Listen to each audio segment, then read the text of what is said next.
자신에게 가장 중요한 것만 남기는 선택은 당신의 삶을 축소시키는 것이 아니라 더 풍요롭게 한다. 만약 그것을 깨닫는다면 당신은 아직 오지 않을 미래를 불안해하며 현재를 무겁게 살지 않아도 된다.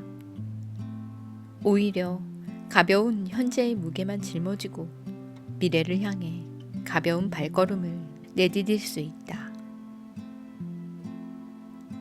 안녕하세요. 책리더입니다. 오늘 소개해드릴 책은 임태환 지음, 모모북스 출판사의 단순해지는 연습입니다. 많은 사람이 단순함을 추구합니다. 트렌디한 미니멀 라이프를 꿈꾸는 사람도 많을 것입니다. 저처럼 말이죠. 하지만 이 복잡다단한 세상에서 단순하게 살기란 쉽지가 않습니다. 단지 물건 절반을 눈 딱 감고 아무거나 내다버리면 단순해질까요? 임태환 작가는 말합니다. 우리의 삶이 힘든 이유는 하지 말아야 할 것을 하고 해야 할 것을 하지 않고 버려야 할 것을 갖고 있고 가지고 있어야 할 것을 버리기 때문이라고요. 다시 말하자면 우리가 삶이 힘들다고 느끼는 건 무언가를 열심히 해서가 아니라 열심히 무언가를 한 만큼 결과가 없기 때문에 힘들다는 말이 정확한 표현이라고 말합니다. 삶이 힘드니 아무것도 하지 말라는 메시지가 난무하는 시대에 에너지를 쓰지 말자라는 극단적인 방법이 아닌 에너지의 효율이 잘못되었음을 인식하고 단순함이 주는 효율성과 집중을 통해서 내 삶을 어떻게 개선할 수 있는지가 이 책의 방점입니다. 선체에 세운 돛에 바람을 받게 하여 움직이는 돛담배에서 우리가 해야 할 것은 배가 편안하게 움직이도록 바람에 맞게 돛의 방향을 잡는 것이라고 비유합니다. 단, 바람과 반대되는 방향으로 돛을 잡지 않도록 주의해야 하는 것이 중요하죠. 이 책은 트렌디한 미니멀 라이프 방법론을 전달하지 않습니다. 삶의 밸런스와 단순함의 궁극적인 지향점을 통해 나를 평온이라는 행복으로 안내합니다. 나의 감정, 나의 생활 습관, 나의 시간, 나의 관계 등 단순함으로 나를 통제하는 삶은 오히려 나에게 자유를 가져다 준다는 작가의 생각은 저에게도 인상적으로 다가왔습니다. 그리고 단순한 삶을 살기 위해서는 그 이면의 복잡함을 이해하고 그것을 단순하게 그리고 단단하게 다지는 것이 나의 삶의 토대가 된다고 마무리 지으며 말합니다. 작가에게는 사랑이 그 삶의 토대라고요. 그 단단한 기반이 있다면 당신은 그 어디든 일어설 수 있다고 말이죠. 사랑이란 복잡하지만 한편으로 가장 단순한 방법으로 아내를 사랑하는 것이 본인을 단단하게 하는 것이나 다름없다고 말합니다. 독자들도 꼭 사랑이라는 단순하고도 단단한 삶의 토대를 찾았으면 좋겠다고 덧붙입니다. 여러분의 삶의 토대가 되는 것은 무엇인가요?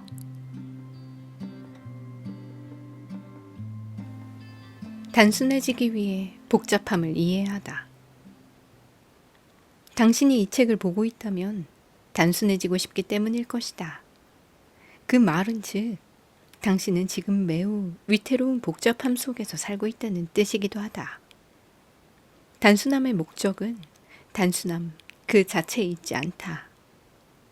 우리가 단순함을 원하는 이면에는 복잡함이 필수적으로 있어야 한다. 마치 이건 단짠단짠 이론과 비슷하다.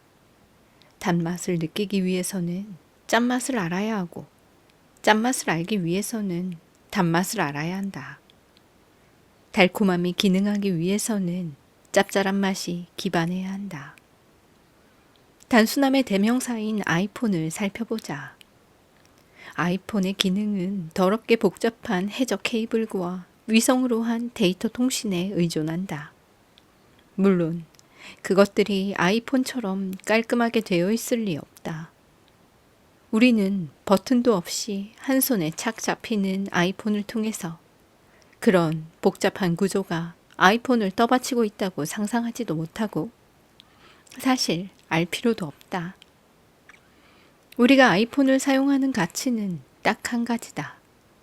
아이폰만 있다면 통화와 문자는 물론이고 인터넷과 소셜미디어와 콘텐츠 제작 등 이 세계와 복잡다단하게 연결될 수 있기 때문이다. 손바닥만한 직사각형 기계 하나만 있다면 가능하다. 그래서 단순해 보인다고 해서 실제로 단순한 것이 아니다. 단순함의 미학은 속임수 혹은 감당하기 힘든 과잉을 감추고 있다. 단순해지고 싶다고 복잡함을 멀리하는 것은 위험하다. 역설적으로 당신이 단순해지기 위해서는 필연적으로 복잡함을 경험해야 한다. 복잡함이 있지 않고서는 단순해지기 힘들 뿐만 아니라 단순함의 가치 또한 복잡함이 있어야 높아진다. 복잡함을 피하기보다 복잡함이 무엇인지 더 잘 이해해야 한다. 즉, 복잡함을 적으로 생각하기보다 더 큰 단순함을 획득하기 위한 공생관계로 파악하는 것이 더 낫다. 복잡함을 이해하기 위해서는 분해해야 한다. 영화 데몰리션은 교통사고로 아내를 잃은 데이비스가 자신을 둘러싼 환경을 분해하면서 고장난 자신의 마음을 찾아가는 작품이다. 그는 아내가 죽었는데도 아무렇지 않다. 그는 자판기가 돈만 먹고 초콜릿이 나오지 않자 그 와중에 자판기 회사 연락처를 촬영해서 나중에 클레임 전화를 걸 생각을 한다. 그는 자신이 왜 이런지 도무지 모르겠다. 그러다가 문득 장인이 한 말이 생각난다. 뭔가를 고치려면 전부 분해해야 한 다음 중요한 게 뭔지 알아내야 해. 그래서 데이비스는 냉장고를 분해하고 사무실의 컴퓨터, 화장실 문, 급기야 불도저로 자신의 집을 모두 부순다. 그는 아내의 묘지를 찾아가 돌아오는 차 안에서 우연히 아내가 남긴 메모를 발견한다.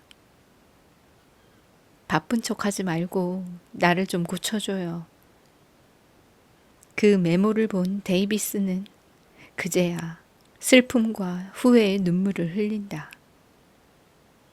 데이비스가 냉장고를 분해한다고 자신의 고장난 마음을 알 수 없을 것이다. 하지만 데이비스의 분해는 매끈하게 정돈된 자신의 일상을 낯설게 만듦으로써 조금 다른 시야로 자신을 바라보게 한다. 그 행위 속에서 데이비스는 점점 다른 사람으로 변모한다. 복잡함은 덩어리다. 잘 정돈된 서랍처럼 있어야 할 물건이 제자리에 있지 않다. 한 서랍 안에 잡동사니가 다 들어있어서 뭐가 무엇인지 복잡하게 얽혀 있다. 그래서 복잡함을 이해하기 위해서는 하나씩 분해해야 한다. 서랍 안에 든 물건을 바닥에 쏟아 하나씩 그 물건이 있어야 할 서랍에 맞게 분류한다. 하나씩 분해해서 들여다봐야 복잡함을 이해할 수 있다. 단순함의 고수는 복잡함을 다음 3가지 사고방식에 맞춰 분해한다. 생각 1. 목적 분해 사고. 대개의 목적은 단순해 보이지만 그것을 들여다보면 복잡함 덩어리다.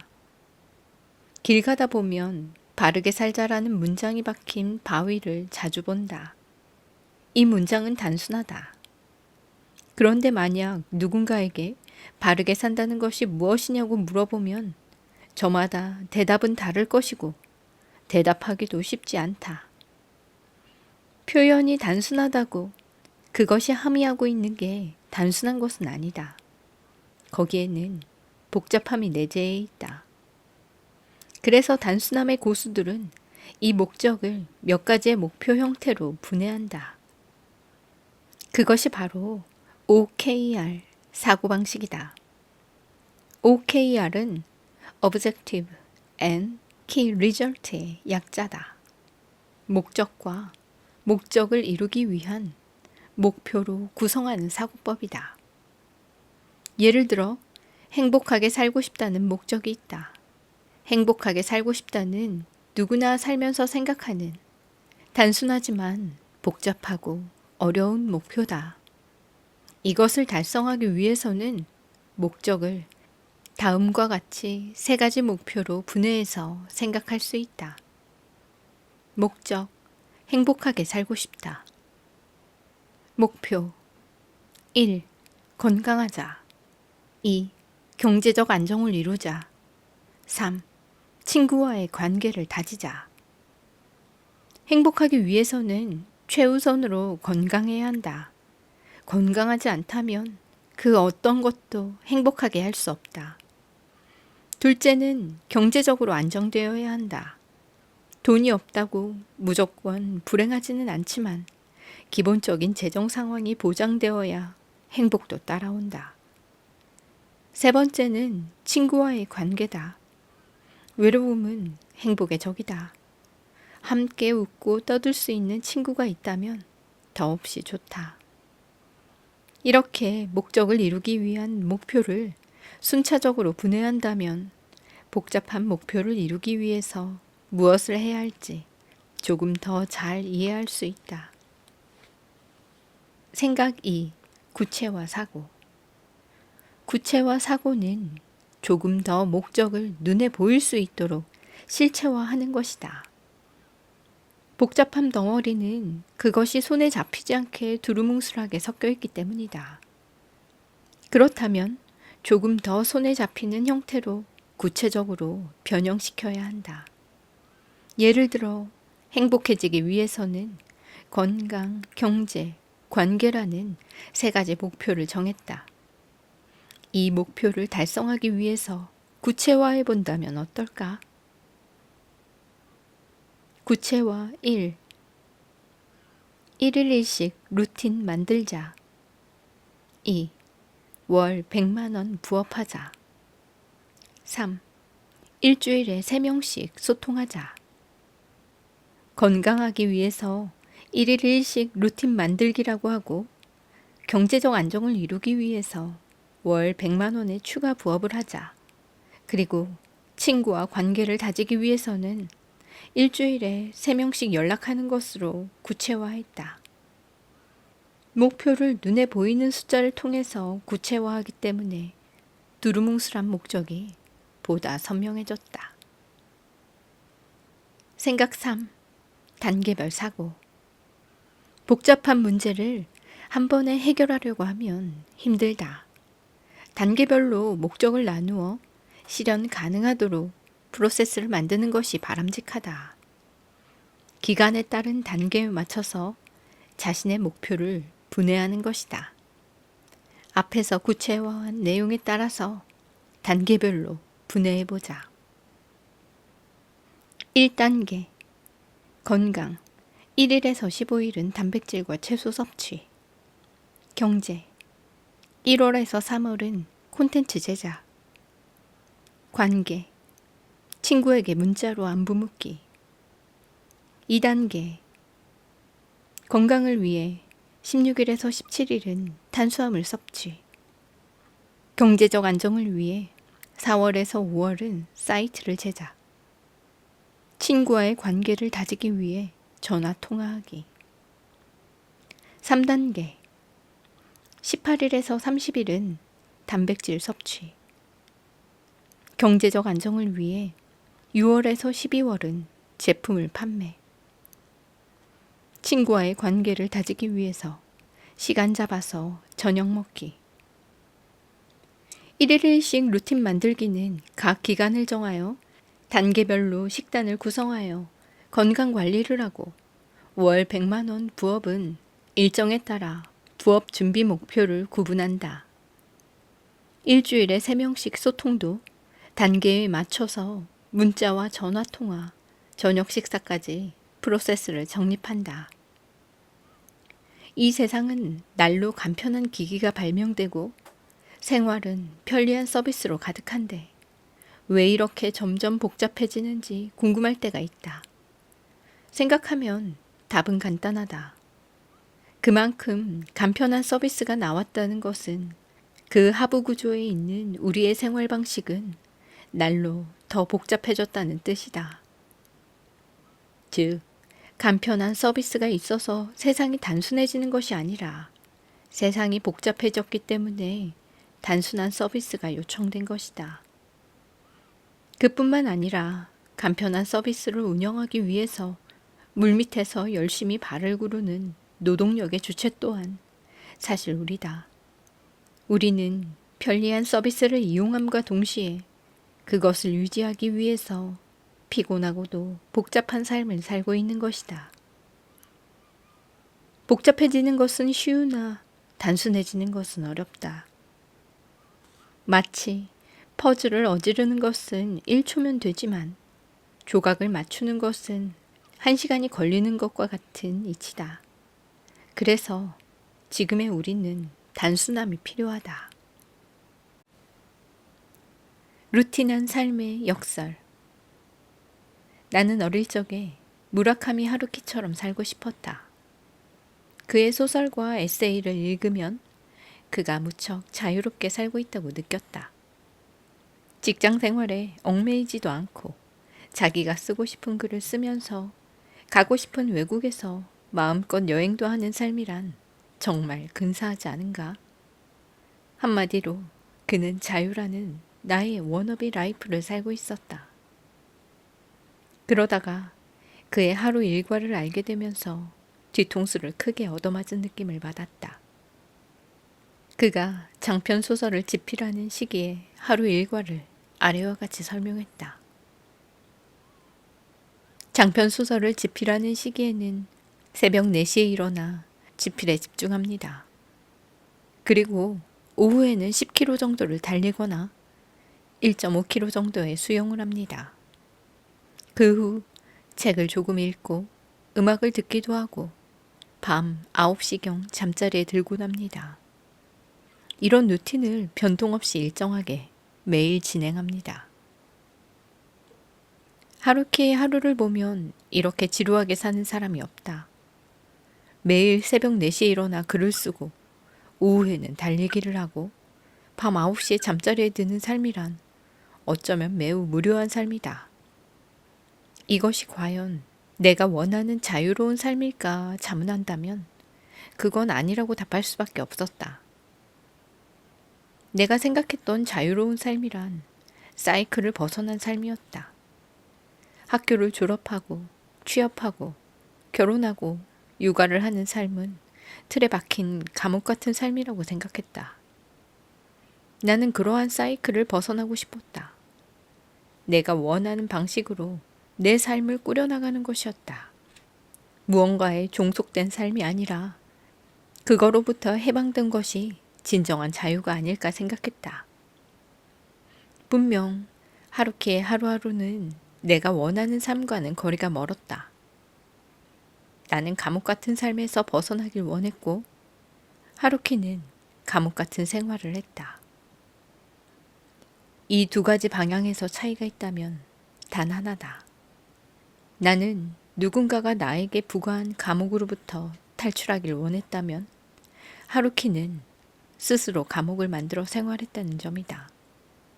즉, 자이냐 타이냐의 차이이다. 내가 하루키의 삶을 보고 깨달은 것이 있다면 바로 이것이다. 자유는 자신의 통제력에서 나온다는 점이다. 자신에게 파도같이 큰 자유가 주어진다고 해도 그 큰 파도를 유유히 서핑할 수 있는 통제력이 없다면 쉽게 파도에 휩쓸릴 수밖에 없다. 그때 파도는 선물이 아니라 재앙이다. 당신의 삶을 송두리째 저 멀리 보내버릴 수 있는 재난이 된다. 내가 통제할 수 있는 자유를 얻기 위해서는 자신의 삶을 조직화해야 한다. 대부분의 사람은 24시간 중 12시간은 타의로 만들어진 시간을 산다. 직장은 내가 통제할 수 있는 곳이 아니다. 직장 안에서 업무의 조율은 내가 통제할 수 있다. 그러나 기본적으로 직장인은 내가 속한 조직의 시스템에 따라 움직일 뿐이다. 그럼 우리에게 주어진 시간은 나머지 12시간 남짓이다. 그 12시간을 어떻게 자신이 통제할 수 있는지에 따라 자유의 질이 결정된다.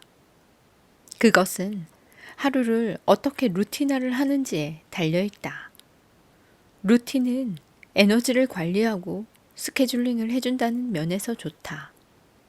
한정된 에너지를 어디에 어떻게 쓸 것인지 루틴이 잡혀 있다면 생산력이 높아질 수밖에 없다. 루틴이 없다는 건 마치 충동 구매를 일삼는 프로 쇼퍼의 행태랑 같다. 얼마 있지도 않은 통장 잔고를 생각하지도 않고 물건을 사는 쇼핑 중독자처럼 충동적으로 에너지를 소비한다면 나의 에너지는 마이너스를 허덕이다가 결국 번아웃에 몰린다. 우리가 쉽게 번아웃에 빠지는 이유는 쓰지 말아야 할 에너지를 쓰고 써야 할 에너지를 엉뚱한 곳에 쓰기 때문이다. 결국 멱살을 잡고 자신의 삶을 이끌어갈 에너지는 바닥나고 누군가의 목줄에 잡혀 타의로 끌려가는 부자유를 경험한다. 루틴은 효율적인 생산성을 통해서 자신이 삶의 주도권을 만드는 유효한 전략이다. 루틴이 생산력에 좋은 이유는 결국 생산력은 집중력의 문제이기 때문이다. 나의 에너지를 어디에 어떻게 쓸 것인지 계획이 잡혀 있다면 에너지를 쓸 때 집중력은 올라간다. 에너지를 써야 하는 구간과 에너지를 회복하는 구간이 명확하게 체계가 잡혀 있어야 집중력이 높아지고 그건 곧 생산력으로 이어진다. 하루키는 자신이 왜 이렇게 규칙적인 삶을 사는지 이렇게 말한다. 반복한다는 것은 매우 중요한 것이 되고 이는 최면술의 한 형태가 되기도 합니다. 저는 제 자신의 깊은 상태에 도달하기 위해 최면술을 겁니다. 6개월에서 1년간 이런 생활 패턴은 심리적으로도 육체적으로도 꽤 높은 수준의 단련을 필요로 하게 됩니다. 그런 의미에서 장편 소설을 집필하는 것은 생존 훈련과도 같죠. 신체의 건강함은 예술적 감각을 위해서 꼭 필요한 것이라고 생각해요. 하루키의 규칙적인 삶에서 루틴은 에너지를 관리하고 달리기와 수영은 에너지의 용량을 확장해준다. 자유로운 삶이란 루틴과 운동, 이 두 가지의 생활 습관이 기본이 되어야 맛볼 수 있다. 루틴으로 꾸준히 에너지를 관리하며 나의 집중력을 유지하고 운동으로 에너지의 총량을 확장하며 에너지를 다방면에 투여할 수 있도록 하는 것이다. 자유는 사이클을 탈주하는 데 있기보다 자유시 안에서 정형시를 쓰는 관점으로 접근해야 한다. 하루키는 바를 운영하다가 소설가로 전향해 쓰고 싶은 글을 쓰고 자주 세계 곳곳을 여행한다. 내가 어릴 적 하루키의 삶을 봤을 때처럼 그를 멀리서 보면 그는 일반적인 사이클에서 벗어난 삶처럼 보인다. 그러나 하루하루를 어떻게 사는지 가까이에서 보면 매일 정해진 분량의 글을 쓰고 정해진 시간에 운동하는 어떻게 보면 지루한 삶을 살고 있다. 하루키를 보면 사이클이 벗어난 삶이 자유를 보장하지 않는다. 벗어난 사이클을 유지하기 위해서는 하루키가 단련이라고 말할 정도로 고단한 루틴과 사이클을 만드는 것이 필수이기 때문이다. 여기에 자유로운 삶을 위한 역설이 있다. 자유를 유지하기 위해서는 감옥 같은 규칙이 필요하다는 것이다. 그것은 반대로 루틴한 삶의 역설이 될 수도 있다. 루틴은 당신을 구속하는 것이 아니라 오히려 더 자유롭게 한다는 사실이다. 당신의 삶을 잘게 나누고 조직적인 루틴을 만든다는 것은 당신을 자유롭게 한다는 뜻이다.